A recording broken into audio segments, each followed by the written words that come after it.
지난 시간 마가복음 1장 1절을 봤습니다. 기억하시는지 모르지만 복음은 하나님 아들의 복음이고 예수의 복음이고 그리스도의 복음이다. 그런 뜻으로 제가 말씀을 전했습니다. 예수 그리스도의 기쁜 소식, 이 복음은 왜 기쁜 소식이 되느냐? 첫째는 하나님의 아들이 육신의 옷을 입고 우리에게 찾아오셨기에 기쁜 소식이 된다. 우리 예수 그리스도의 성육, 그의 자기 비움, 그것이 복음이고, 그래서 복음이고, 둘째는 예수의 복음이라고 그랬습니다. 예수는 우리의 죄를 위해서 이 땅에서 이 허물 많은 몸을 입으시고 우리의 모든 죄 사함을 위해서 고난의 삶을 산 끝에 십자가의 대속적 죽음을 죽으셨습니다. 그죠? 내 대신 내 죄를 사해 주시기 위해 그분께서 죄 없으신 몸으로 나 대신 고난과 죽음을 당하셨기에 그래 복음이라는 얘기입니다. 그죠? 그리스도의 복음, 그리스도는 바로 부활의 그리스도를 우리에게 말씀하고 있죠. 승리하신 그리스도, 죽음의 권세를 깨뜨리신 그리스도. 죽음의 권세를 깨뜨리시고 우리 가운데 부활의 놀라운 권능에 참여할 수 있는 은혜를 주셨기에 그래 또 기쁜 소식이라는 얘기입니다. 그놈의 죽음, the last enemy to be destroyed is death. 우리가 무찔러야 될 최후의 적, 죽음 아닙니까? 죽음. 우리의 그 마지막 적, 우리의 궁극적인 적인 그 죽음의 권세를 예수의 부활이 깨뜨리셨습니다. 우리는 이제 죽음을 두려워하지 않아요. 죽음을 웃으면서 맞이할 수 있어요. 왜? 우리에겐 부활의 권능이 주어졌기 때문에. 승리의 주님의 부활, 그리스도의 복음, 그래서 우리는 기뻐한다 그랬습니다. 그래서 오늘은 2절부터 우리 6절까지 볼 터인데, 여러분 1장 1절이 이제 새 번역을 보면 좀 더 쉽게 되어 있습니다. 하나님의 아들 예수 그리스도의 복음의 시작이 이러하니라. 1장 1절을 그렇게 풀었어요. 그게 더 정확한 번역 같아요. 그래서 예수 그리스도의 복음의 시작이 이러하다 하면서 세례 요한의 지금 2절 이하의 사건을 이렇게 쭉 얘기하는 겁니다. 그러니까 예수 그리스도의 복음은 세례 요한의 사역으로부터 그 복음 역사가 시작이 됐다. 그렇게 이제 2절로 이어지게 되어 있습니다. 자, 그래서 오늘은 우리가 세례 요한에 관련된 말씀을 2시간에 나누어서 우리 다음 시간은 8절까지 볼 텐데 2시간에 나누어서 보도록 하겠습니다. 그래서 오늘은 세례 요한의 그 개인적인 신앙의 발자취, 개인적인 신앙의 발자취, 그것을 한번 살펴보도록 하고, 다음 시간에는 세례 요한의 사역의 주된 내용, 세례 요한의 사역이 어떤 사역이었느냐 하는 것으로 나누어서 보도록 하겠습니다. 제가 오늘 설교 제목을 첫 번째 그리스도인이라 그렇게 잡아봤어요. 제가 유튜브에서 설교 영상들을 쭉 찾아보니까 굉장히 많더라고요. 세례 요한에 대한 이 오늘 본문, 또 병행되는 다른 공관 복음서의 복음서를 가지고 수많은 분들이 설교를 하셨더라고요. 근데 이제 대개가 이제 그 제목들을 광야의 소리 또는 광야에 외치는 자, 광야와 관련돼서 이렇게 쭉 제목을 잡았던데, 그렇게 잡는 게 일반적이겠지만 저는 한번 세례 요한에 관련된 오늘의 말씀을 첫 번째 그리스도인이다, 이렇게 한번 제 나름으로 잡아봤습니다. 왜냐하면 세례 요한은 예수님의 공생애가 시작되기 전 예수가 그리스도가 되신다라고 하는 것을 가장 먼저 발견했다고 하는 의미에서, 그런 점에서 여러분 최초의 그리스도인이 되는, 여러분 그리스도인이 누굽니까? 예수를 주로 고백하는 자가 그리스도인 아니에요? 그런데 이 세례 요한은 예수님의 공생애가 시작되기 직전에 이미 예수님이 그리스도가 되신다라고 예수님의 그 정체를 발견하고 처음으로 그분이 그리스도 되심을 고백한 최초의 그리스도인. 그리스도인의 원형, 그리스도인의 원조. 여러분 여기 토평동에 58년 된 보신탕집, 보신탕 원조집 있지 않습니까? 굉장히 오랫동안 했는데 우리 원조라고 하는 말 많이 씁니다. 예, 원조. 처음 시작된 거죠. 그죠? 그리스도인의 원조, 원형. 영어로는 프로토타입 내지는 아크타입 그렇게 얘기를 합니다. 우리 신앙인의 원조, 그리스도인의 원형. 우리가 하나님이 원하시는 그리스도인이 어떤 그리스도인이냐 하는 것을 우리가 발견하려면 스스로 그런 깨달음을 얻으려면 여러분 우리는 세례 요한을 보면 돼요. 세례 요한이 그리스도인의 원형이에요. 하나님께서 바라시고 기대하시는 그런 그리스도인의 원형이다. 그 세례 요한이 얼마나 훌륭했으면 예수님께서 마태복음의 이 병행 세례 요한에 관련된 여러 말씀을 보면 세례 요한에 대해서 뭐라고 칭찬하시냐면 그 어떤 예언자보다도 더 나은 자다. 예언자만 해도 여러분 얼마나 훌륭한 하나님의 사람입니까? 그 어떤 예언자보다도 더 나은 자가 세례 요한이다라고 예수님이 그렇게 세례 요한을 인정을 하시거든요. 그리고 그 말씀에 이어서 예수님께서 이어지는 말씀 속에 우리가 잘 기억하는 말씀, 여인이 낳은 자들 중에 최고다. 세례 요한이. 여인을 통해 낳은 이 세상의 모든 수많은 인간들 중에 가장 위대한 인물이 바로 세례 요한이다. 예수님께서 그렇게 인정하실 만큼 여러분 세례 요한은 첫 번째 그리스도인으로서 우리 모든 신앙인들이 추구해야 될 원형질, 원형, 원조 그런 모습을 우리가 오늘 마가복음 1장 2절에서 6절까지의 말씀을 통해서 우리가 잘 볼 수가 있습니다. 세례 요한에 관련된 자세한 그 가정사는 이 누가복음 1장을 보면 세례 요한과 예수님 가정과의 그 상관관계를 쭉 병렬해서 보여주고 있기 때문에 그걸 보시면 되는데 우리 누가복음 1장을 보면 예수님의 탄생과 세례 요한의 탄생이 이렇게 병행돼서 병렬돼서 이렇게 쭉 나오지 않습니까? 엘리사벳과 마리아 사이의 만남과 그 대화들을 통해서 예수님이 잉태되기 6개월 전에 세례 요한이 마리아의 친척인 엘리사벳 언니를 통해서 잉태가 됩니다. 그런데 세례 요한은 제사장 집안의 출신입니다. 그것도 보통 제사장이 아니라 대제사장, 스가랴 집안의 자손으로 태어납니다. 그러니까 뼈대 깊은 가정의 자녀예요. 거기다가 이 엘리사벳 가정은 그 남편 스가랴와 함께 양가가 다 제사장 집안이에요. 아빠도 제사장 집안, 옛날 아론의 후손들이죠. 엘리사벳 어머니인 엘리사벳도 역시 제사장 집안.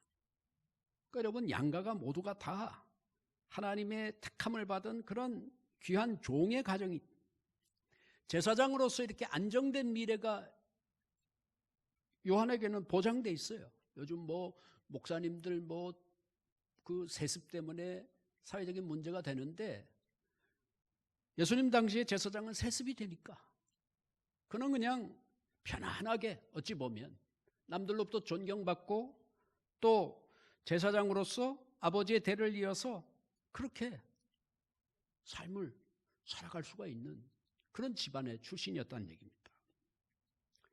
거기다가 여러분 세례 요한은 우리가 그 누가복음 1장을 보면 알겠지만 엘리사벳이 자녀가 없었거든요. 무자한 가정이었습니다. 그런데 이 자녀 낳을 것을 다 포기한 다음 그 자녀를 낳을 수 있는 가능성이 제로인 상태에서 하나님의 은혜로 늦게 얻은 독자 아들이 바로 세례 요한입니다. 얼마나 귀한 아들이겠어요.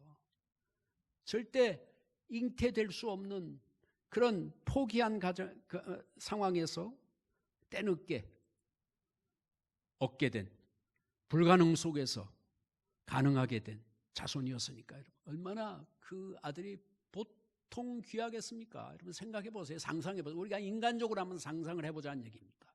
예? 얼마나 귀한 아들이겠습니까? 그런데 여러분, 우리가 복음서의 내용을 통해서 우리 마가복음 6장에도 나오지만 최초의 순교자로 헤롯 왕의 박해를 받아서 여러분 이게 머리가 잘려가지고 효수당해서 죽임을 당하지 않습니까? 오스카 와일드라고 하는 영국의 작가의 살로메라고 하는 소설을 보면 요 내용을 소설화시킨 그런 아주 귀한 단편이 있는데 거기 보면 여러분 살로메라고 하는 못된 여자가 자기 어머니의 소원을 이루어준다고 세례 요한의 목을 헤롯에게 요구하고 헤롯은 자기가 약속했기에 세례 요한의 목을 쳐가지고 그 목을 살로메에게 갖다 주지 않습니까? 여러분 비참하게, 인간적으로 보면 아주 비참하게 여러분 복음 사역을 위해서 자기의 목숨을 드리는 그런 모습을 우리가 성경에서 볼 수가 있습니다. 참으로 어렵게 얻은 하나밖에 없는 아들. 여러분 그 가정의 입장에서 보면 세례 요한을 통해서 그 가정이 얼마나 큰 아픔을 겪었겠습니까? 생각해 보세요. 예? 때늦게 얻은 아들인데, 참 귀한 아들인데, 예수님 때문에, 복음 사역 때문에 그런 결국 머리가 잘리면서 30이라고 하는 아주 젊은 나이에 여러분 최초의 순교의 제물이 되는 것이 바로 세례 요한의 생애의 전체적인 내용입니다. 그래서 뭐 많은 사람들이 표현하듯이 세례 요한은 광야의 사람이에요. 광야의 사람. 광야의 사람. 우리가 성경 그 복음서 다른 부분을 보면 그 세례 요한이 어렸을 때부터 광야에서 쭉 성장을 했다 그랬습니다. 왜 광야에서 성장을 했겠습니까? 네? 여러분 우리가 읽은 마가복음 1장 3절 다시 한번 읽어보도록 할까요? 마가복음 1장 3절 시작. 광야에 외치는 자의 소리가 있어 이르되 너희는 주의 길을 준비하라. 그의 오실 길을 곧게 하라 그랬습니다. 예, 됐어요. 거기까지. 예.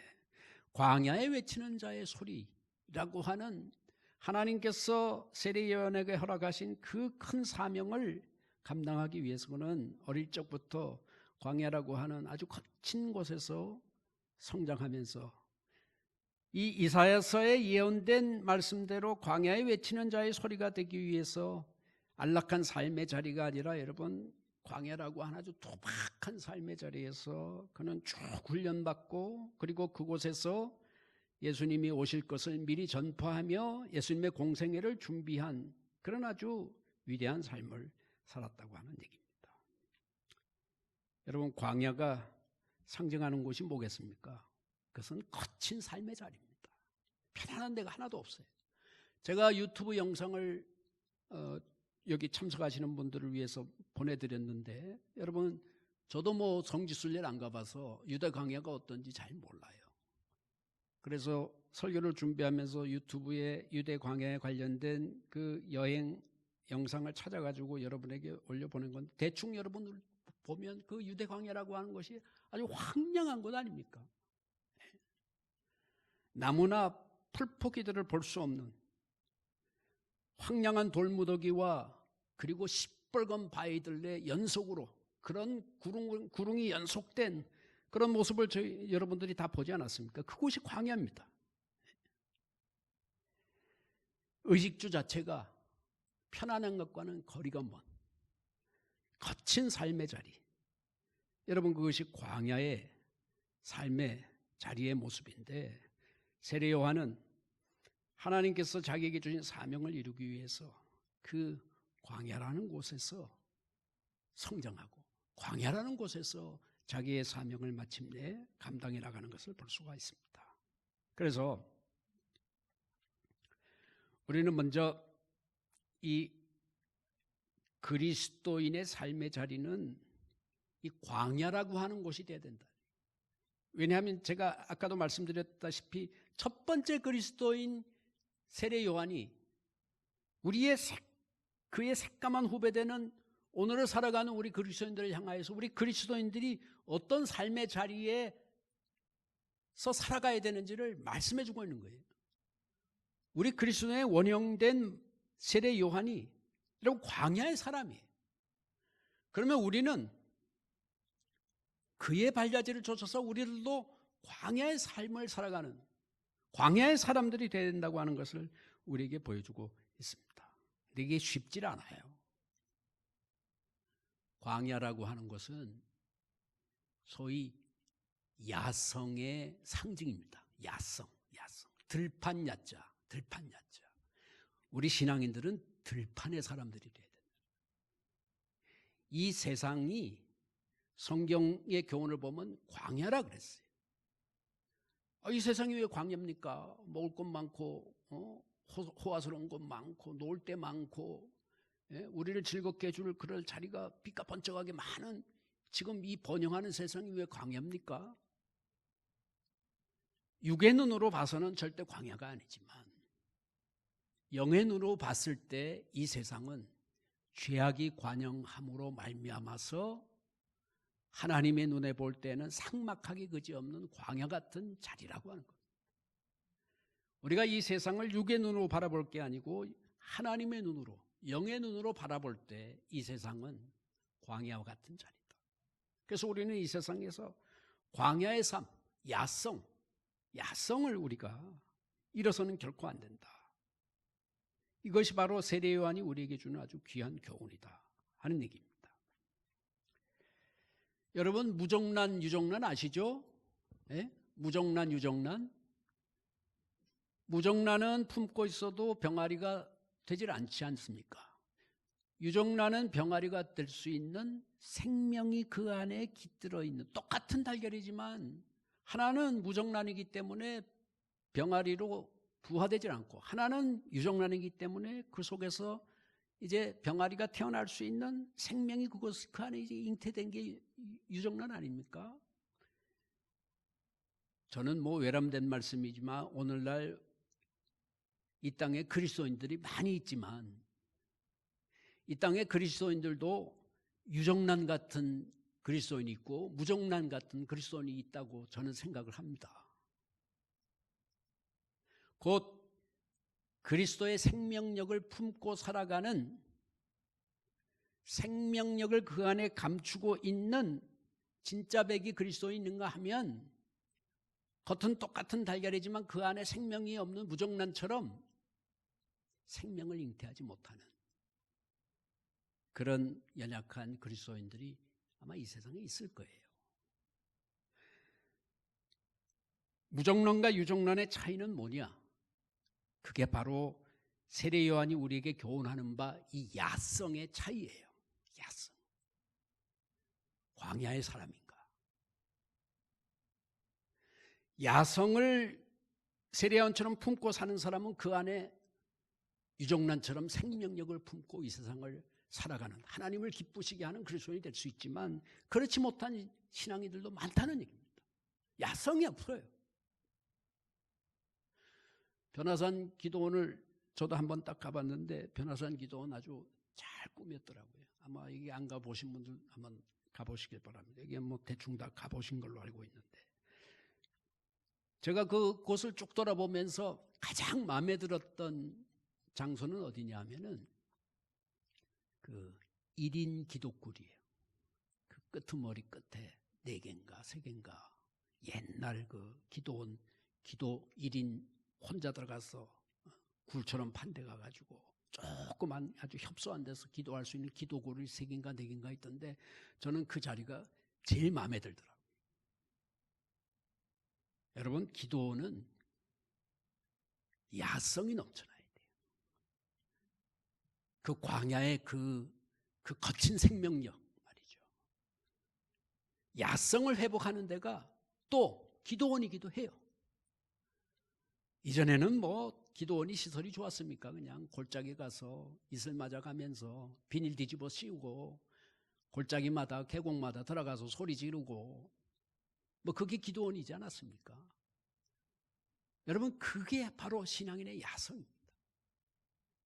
기도원의 300용사, 그 기준이 뭐겠어요? 그 300용사를 뽑은 기준을 여러분들 기억하지 않습니까? 네?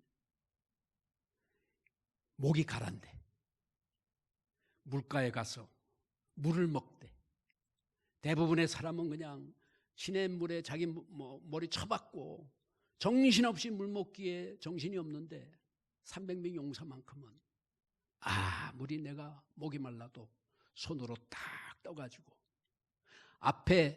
내 앞에 벌어지는 일들을 주시하면서 그것을 관찰하면서 그것을 감시하면서 그러면서 이렇게 떠서 먹은 그 사람이 300명 아닙니까? 그 기도원의 300용사가 그리스도인의 야성을 잘 보여주는 거예요. 그래서 여러분, 우리가 이 세례 요한을 통해서 꼭 배워야 될 것은 우리도 세례 요한처럼 광야의 사람들로 살아가기를 항상 힘쓰는 가운데 그 신앙인의 그 야성, 그 야성을 항상 그 배양하는데 우리가 힘을 써야 됩니다. 우리는 무정란 같은 신앙이 돼서 되겠어요? 우리가 생명력을 품고 있는 유정란 같은 신앙이 되기 위해서는 여러분, 우리 안에 세례 요한의 그 야성, 그 들의 사람 같은 그런 담대한 신앙, 그것을 우리가 품고 살아가야 되겠다. 조금 이게 시간이 좀 많이 갔는데 요약을 짧게 하겠습니다. 그래서 광야의 사람인 이 세례 요한, 오늘 본문을 통해서 우리는 크게 두 가지를 볼 수 있습니다. 짧게 하겠습니다. 첫째는 광야의 사람인 세례 요한의 역할이 뭐였느냐?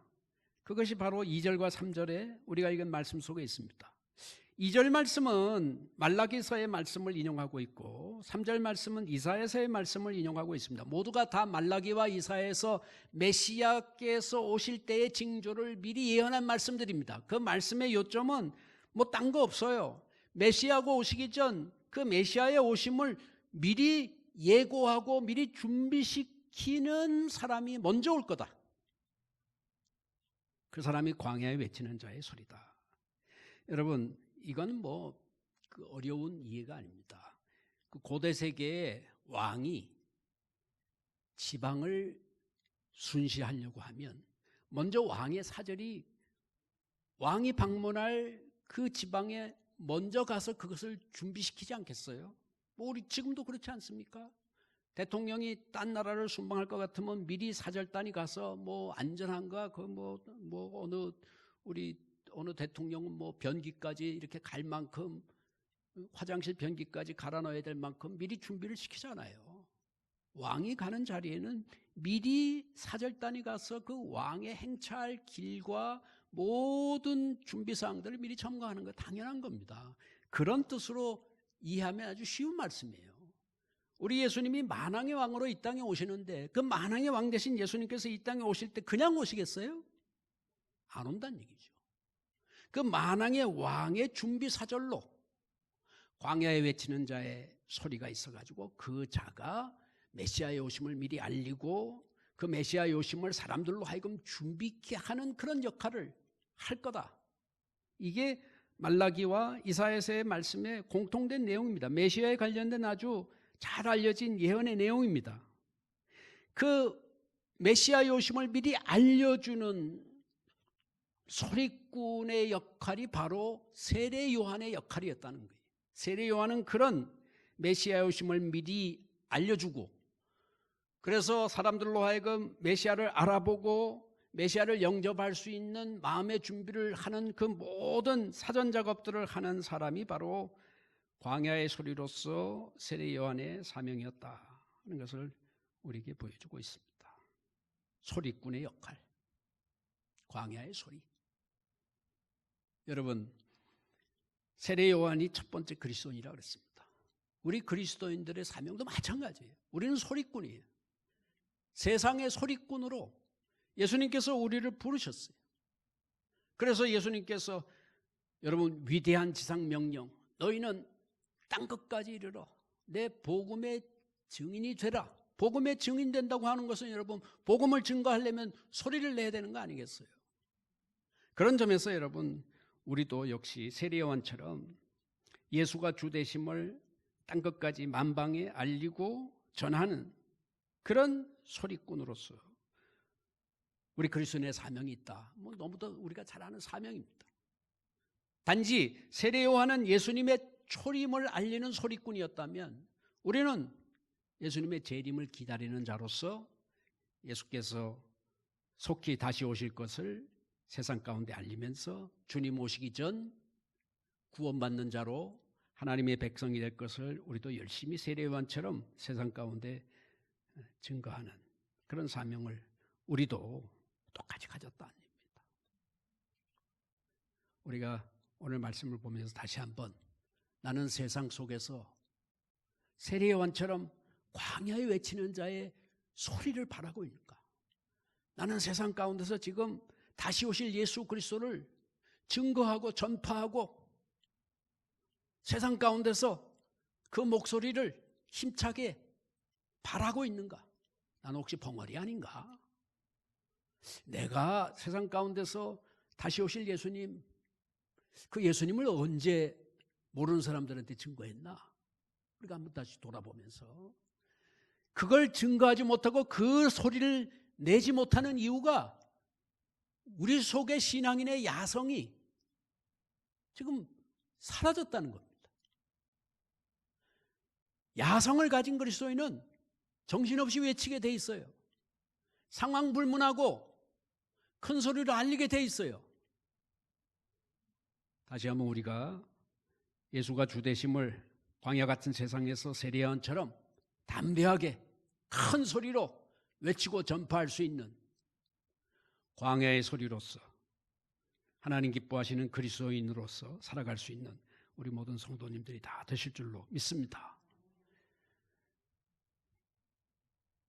저는 사람이 이렇게 그 통도 좁고 쪼잔해가지고 별로 그렇게 존경하는 사람이 없습니다. 존경하는 사람을 제가 찾으려면 제가 이렇게 좀 눈이 높아가지고 웬만해서는 잘 존경하는 마음이 안 들더라고요. 하여튼 못나서 그런 건데 제가 150명 우리 신학교 동창 중 제일 존경하는 친구 하나가 있습니다. 이 친구는 김아무개 목사인데 처음 신학교 들어왔을 때 자기가 신학교에 들어온 이유를 지리산 마을에 가서 전도하기 위해서 자기는 목사가 되려고 한다. 왜 지리산 가려고 하냐 그랬더니 여러분 우리나라 땅덩어리 중에서 그 지리산 쪽에 있는 마을들이 그 보구마율이 제일 낮습니다. 제일 저조해요.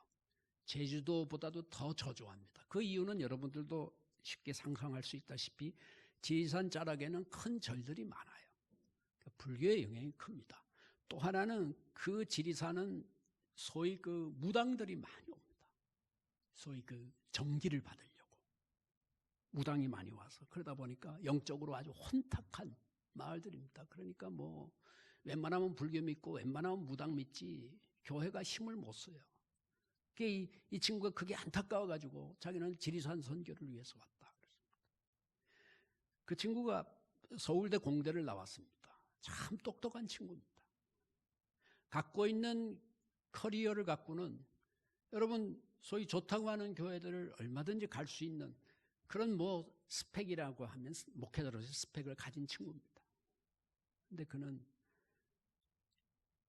지금 30년이 지난 지금까지도 지리산에서 계속 그 초심을 가지고 지리산 자락에 여러분 할머니들이 뭐 아는 게 있습니까? 뭐 다 좀 그 아는 것 별로 없고 그냥 소박하신 할머니들 앞에서 서울대 나온 그 가방끈 긴 애가 복음을 전한다고 오늘날도 수고를 많이 하고 10여 년 전에 한번 가보니까 그 친구 있는 교회는 특히 백무동 고개라고 지리산에 계곡이 많은데 백무동은 100명의 무당이 한꺼번에 들끓는 그런 계곡이에요. 그러니까 무당들이 제일 기를 받기 좋아하는 무당의 신기가 아주 발호하는 아주 영적으로는 아주 혼탁한 그런 계곡에 있는 마을에서 목회를 하고 있더라고요.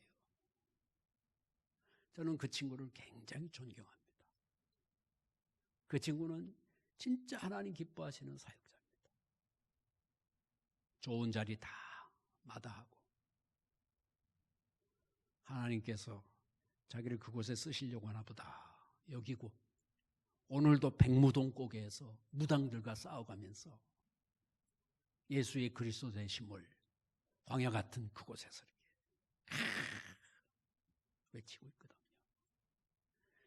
그런 친구들이 세례 요한의 야성을 품고 살아가는 이 땅의 진정한 목회자 이전의 그리스도인이다 하는 얘기입니다.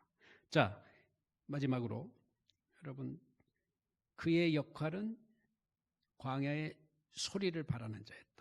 예수가 그리스도 되심을 전파하는 그런 증거자였다. 그의 세례 요한의 역할입니다. 마지막으로 여러분, 그의 삶이 나오죠, 그죠? 그의 삶이 여러분 특별히 읽은 말씀 중에 보면 1장 6절을 같이 한번 읽어보도록 하겠습니다. 1장 6절 시작.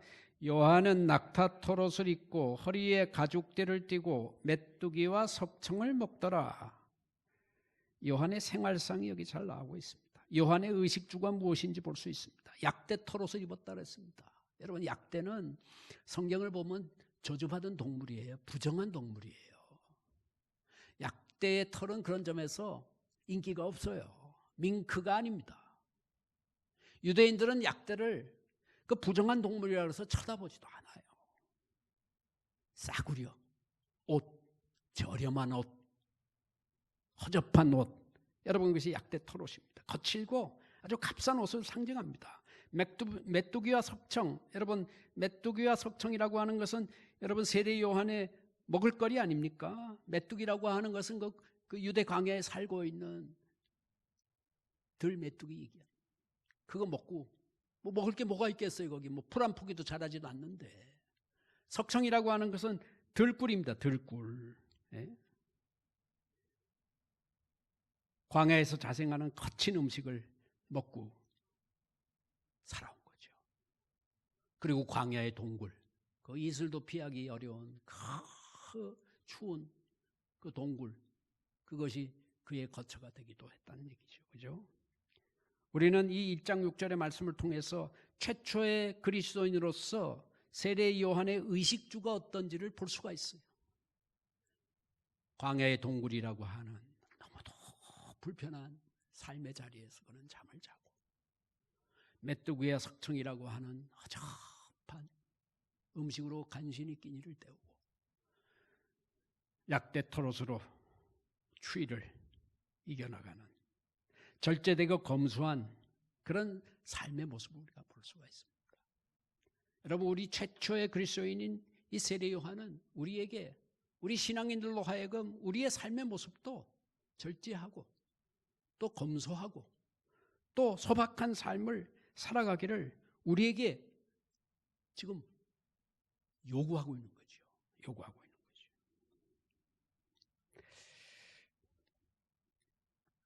예수님께서도 너희 전대에 금이나 은이나 동을 가지지 말고 여행을 위해서 배낭이나 두보롯이나 신이나 지팡이를 가지지 말라. 두보롯까지도 예수님은 노 했어요.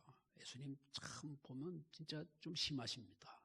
아니, 옷은 두 벌 있어야 한 벌 빠는 동안에 다른 거 갈아입고, 뭐 갈아입은 옷을 있어야지 두 벌옷까지도 금지하고 말이죠. 예수님 좀 심한 것 같은데, 예수님께서 우리로 하여금 말이죠, 그런 절제된 삶을 요구하신다는 거죠. 그죠?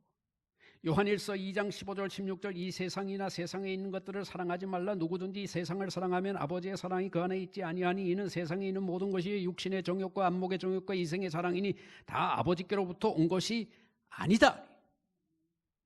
육신의 정욕, 안목의 정욕, 이생의 자랑, 이런 말이죠.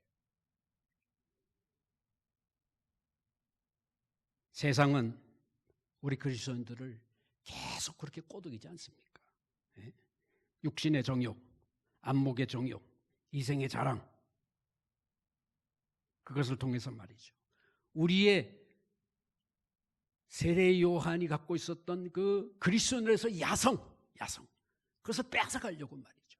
세상과 적당히 짝짝꿍하고 세상에 순화되고 세상 속에서 세상이 바라는 기준대로 살아가기를 은근히 타협하려고 하라고 우리에게 자꾸 꼬드긴다.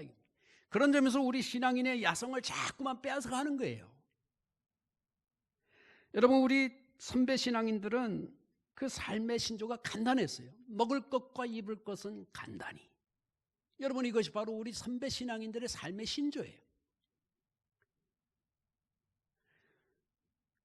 여러분, 누구죠? 오바마하고 저커버그의 여러분 공통점이 뭐냐 하면 먹을 것과 입을 것을 간단히 하는 사람들입니다. 저커버그 보면 세계 최고의 부자지만 항상 입고 나오는 게 청바지에다가 티셔츠 쪼가리 딱 입고 나옵니다. 맨날 똑같은 옷 입고 나와요. 오바마도 단벌옷이에요. 이 넥타이만 바꿔 매지 단벌옷입니다. 그 사람들이 왜 그럴까요? 돈이 없어서 그럽니까? 아닙니다. 그 사람들은 먹고 입는 데 시간 빼앗기는 게 싫다는 거예요. 내가 할 일이 많은 사람이니까 나는 먹는 거 입는 거 가지고 거기에 신경 팔리고 거기에 시간 쓰기 싫다. 그래서 항상 단벌옷 가지고 먹는 것도 소박하게, 입는 것도 소박하게 그렇게 살아간다는 얘기입니다. 어찌 보면 한국교회와 성도들 가운데 소위 사치병이 굉장히 심합니다. 저 개인적으로는 교회가 화려하게 짓는 거 전혀 찬성하지 않습니다. 우리 이 본푸른교회 마음에 드는 건 이 안에 있는 비품들이 전부 뭐 중고 물품들 아닙니까? 하나님, 우리가 하나님께 드려지는 성전인데 이거 드려도 되나? 하나님 오히려 더 기뻐하실 수도 있어요. 우리 한국교회 위대한 신앙인 중에 한 분이 여러분 김재준이라고 하는 분인데 아주 위대한 신앙입니다. 이분은 생활신조 10가지 중에 한 가지가 뭐냐 하면은 버린 물건에서 쓸모를 찾는다. 그분의 생활신조 10가지 중에 하나가 버린 물건에서 쓸모를 찾는다. 그러니까 남들이 버리는 거 가지고 갖고 와서 자기가 쓴다는 얘기입니다. 그만큼 광야의 삶을 추구한 거예요. 광야. 그리고 최저생활 비위에 나는 갖지 않겠다, 소유하지 않겠다. 이 김재준 목사님의 그 위대한 삶의 생활 수칙 10가지 중에 하나예요. 우리 선배 신앙인들 중엔 여러분 참 대단한 분들 많습니다. 이런 우리 선배 신앙인들의 이 좋은 신앙 전통을 우리가 쭉 이어봐야 되는데 언젠가 우리 한국교회에서 단절이 생기고 한국교회 인플루엔자는 여러분 아시죠? 어플루엔자는 여러분 풍요병입니다. 풍요병. 언제부터 교회가 풍요병이 걸려서 의리의리하게 뻑적지근하게 차고 넘치게 여러분 사치병에 걸린 그런 한국교회의 그런 연약한 모습을 우리가 때때로 많이 보게 됩니다. 제가 구리에 왔을 때 깜짝 놀랐던 일 하나가 있어요. 그건 뭐냐 하면 저희 대학을 같이 나온 동문 목회자가 이곳에 먼저 목회한다 그래서 제가 인사하러 갔더니 인사하러 갔는데 그 목사님 말이죠. 그 순복음교회 목사님인데 양복을 입었는데 하얀 양복을 입었더라고요. 구두를 보니까 하얀 구두를 신었어요. 제가 보고 깜짝 놀랐습니다. 가보니까 권사님들이 여러 명 와서 말이죠. 뭐 천사 수종들듯이 그렇게 흰 양복 입고 흰 구두 신은 그 목사님을 막 이렇게 대접하더라고요. 저 그 후에 그 목사님 한 번도 다시 보지 않았습니다. 제 과가 아닙니다. 저는 뭐 도저히 어떻게 그 대화할 수 없는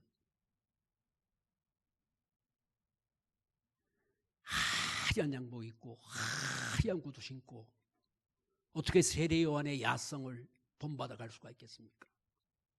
광야에서 여러분 백구두 신고 흰 양복 입고 설치면 정신병자인지 그게 제대로 된 사람입니까? 제가 아는 어느 큰 교회 목사님은 은퇴하고 나서 그 교회에서 사택을 압구정동에 현대아파트를 드렸는데 그 사택으로 드린 겁니다. 은퇴하면 그 교회에 반납을 해야죠. 사택이니까. 근데 압구정 현대아파트가 막 가격이 오르니까 이분이 욕심이 나가지고 자기 명의로 된 거라고 자기 달라 그랬어요. 자기 거라고. 하마터면 교회하고 법적 분쟁까지 같이 가려고 한참이지만 교회에서 참았습니다. 창피해서 그거 못했습니다. 목사님이 결국 가졌어요. 여러분, 이 참 이렇게 해가지고 세례 요한을 어떻게 닮아가겠어요? 그 힘든 얘기입니다.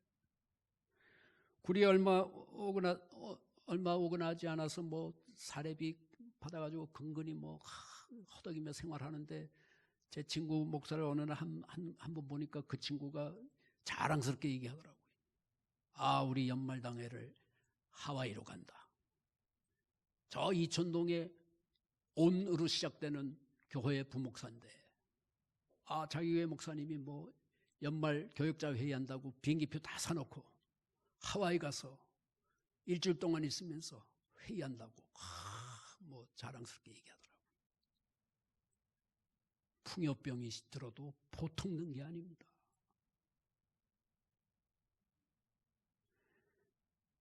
파스칼은 신앙 입문 후 그의 빵세를 통해서 이렇게 고백했습니다. 파스칼은 신앙 입문 후에 모든 쾌락과 사치를 멀리하고 자기가 갖고 있던 말과 마차와 기금속 등 모든 사치품을 다 팔아서 가난한 사람들이 나누어주고 소박한 음식의 구제와 골방 기도에 자기는 힘썼다. 여러분, 이게 진짜 신앙인입니다. 네. 이게 세례 요한의 후예들이 세례 요한의 후예들이다. 함사권 선생님의 생활 좌우명은 위대한 신앙인이죠. 함사권 선생님의 생활 좌우명은 무욕청정이에요. 무욕청정. 욕심 없이 깨끗하게. 욕심이 없어야 깨끗하죠.